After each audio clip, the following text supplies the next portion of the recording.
Hi, my name is Connor West, and I'm a second year PhD student at the Medical University of South Carolina in Charleston.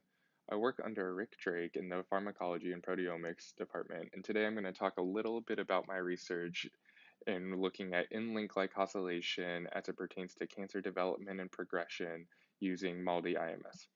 Now, if you're anything like me, when I first joined the lab, I had little to no knowledge of what in-link glycosylation actually was, and quite frankly, the acronym MALDI-IMS was a little scary to me.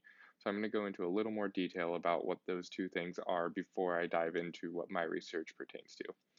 So in-link glycosylation is a post-translational modification, which is important in a variety of cell processes such as cell-cell adhesion, immune responses, inflammation, folding, and signaling. But the best thing about in-link glycans is that they're so dynamic and their structures can vary wildly based on the type of cell or tissue that they're in. So they make a great thing to study when you're looking at disease states like cancer. So in the past, these have been pretty well studied, but the problem in the past is that they're done generally in serum or with tissue digest, meaning that when you're looking at these changes in glycosylation, you can't really determine where these changes are coming from until now.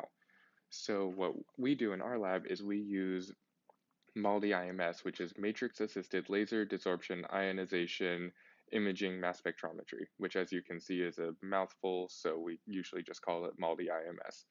But in a nutshell, what it lets us do is we take these clinical FFPE tissues, we mount them on a slide, we spray them with an enzyme known as PNGase F, which will cleave the glycans off of the glycoproteins, and then we spray it with what we call a matrix, which will kind of hold these glycans in place on the tissue where they were cleaved from. And then we put this into the mass spectrometer. We shoot a laser at it. The matrix ionizes, causes the glycans to go flying off into the machine, and we can measure their mass to charge ratio and create a spectrum for a wide range of M to Z ratios for that single laser shot. And then it goes through and does between 5,000 and 15,000 laser shots per tissue. So we get a ton of mass spectra, which we then combine into an overall spectrum, which will give us sort of a heat map for each mass. It will give us a relative intensity for every single laser shot so we can kind of see where these glycans are most intense and least intense on the tissue and give us a good localization idea of these glycans. Now, when you combine this with a pathologist's annotation, you can really start to see where this can be helpful in determining where these glycans are located and what kind of tissue they're located in specifically. So my project focuses primarily on liver cancer and looking at the different tissue types such as HCC, cirrhotic, or normal tissue, but also looking at the potential biomarker possibility of these glycans.